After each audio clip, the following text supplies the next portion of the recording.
What are your goals for word work for this week?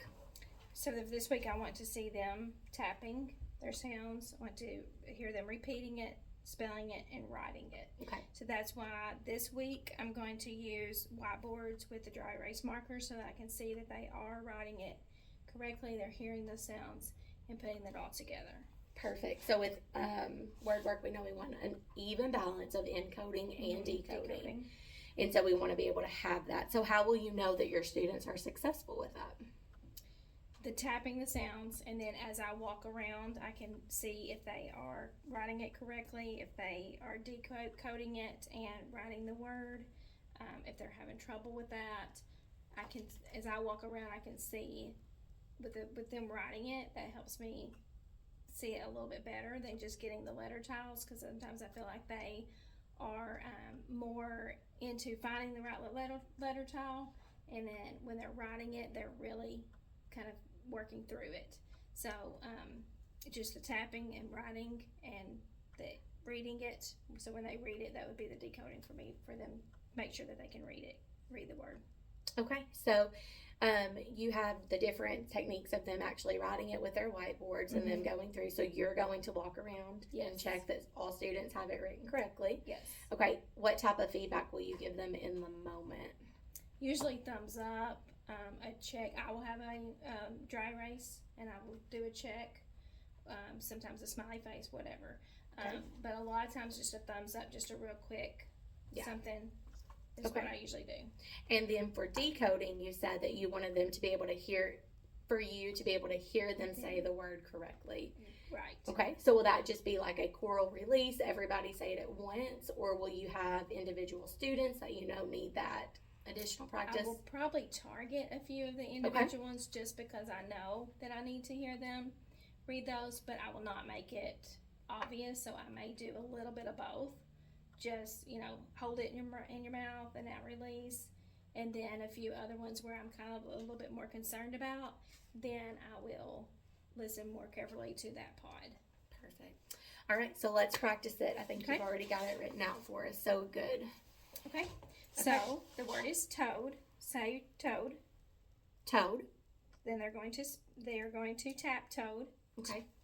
Tap it. I'm going to be your student. Okay. All right. Toad. Now write it. So they're going to write it. I will be going around and checking. Perfect. Okay. Okay. So now we're going to change the T to L. Now what word do you have? Hold it in your mouth. So they write it. Mm-hmm. Now what's the word? Load. Okay. Now change load to loan. Okay. Then they would have to write it. And then did you change the beginning, the middle, or the end? In this case, it would be the end. They changed the D to the N. Good. Okay. Now, I'm going to give the sound, the letter sound for them to change. They're going to change the O to M. Now, what word do you have? So it should be moan. Good. So this would be the example of which portion, encoding or decoding? That would be the decoding. Very good. The reading. Yes. Good. And those are the ones that I would target. The ones that I was telling you about that I want to hear.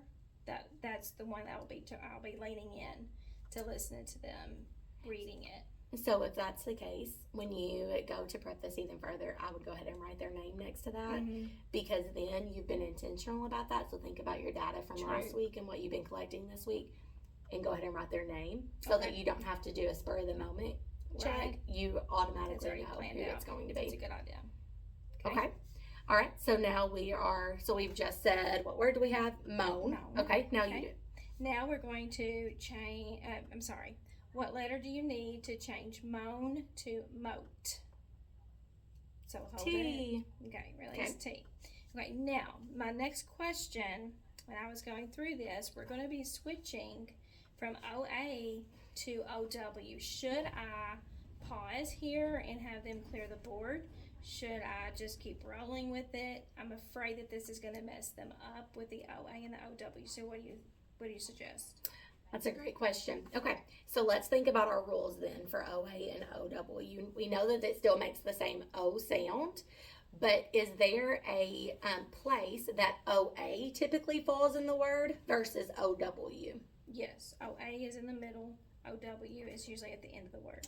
Good. So I think my challenge for you then would be to ask your students, even though I know this is a brand new phonics rule for them, I think I would ask them here, okay, let's listen to our word, mow.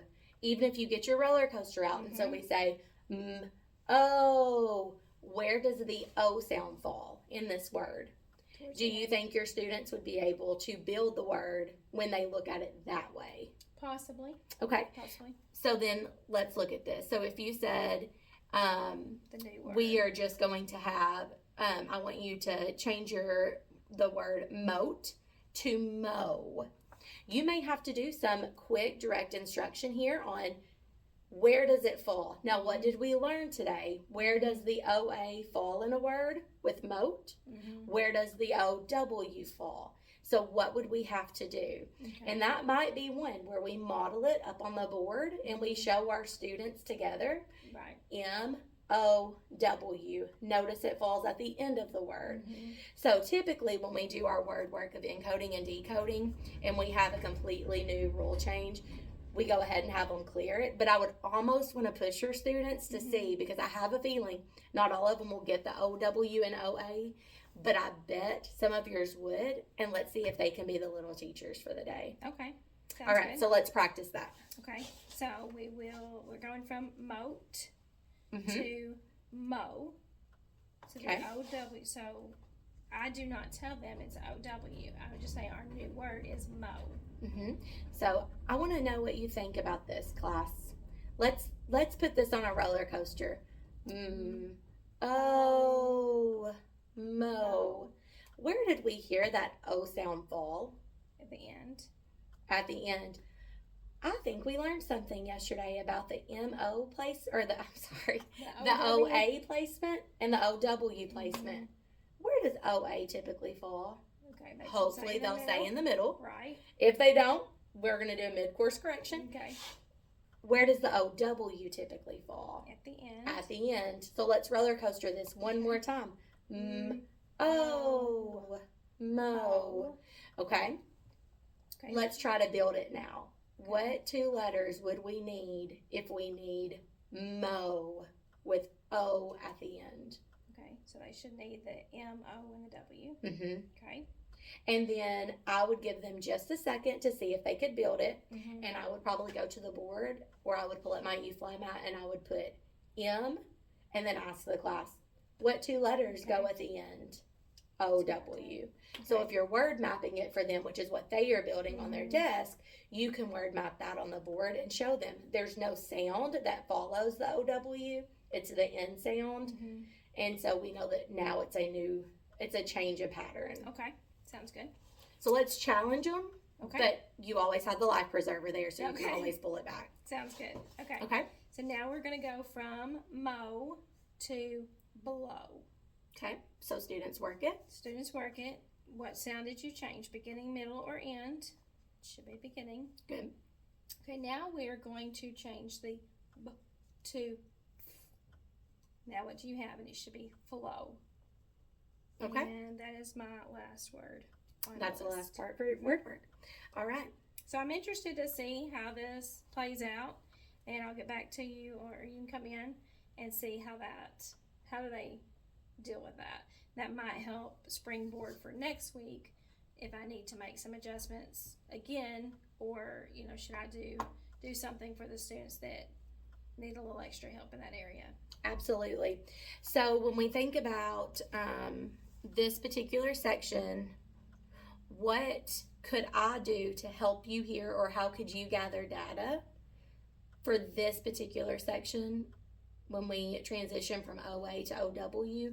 Is there anything that I could do to help you gather data for this so that we can prepare for Thursday's word work?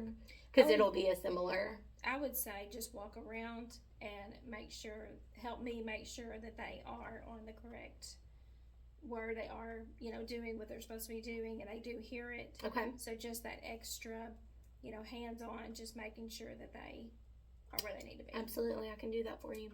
Okay.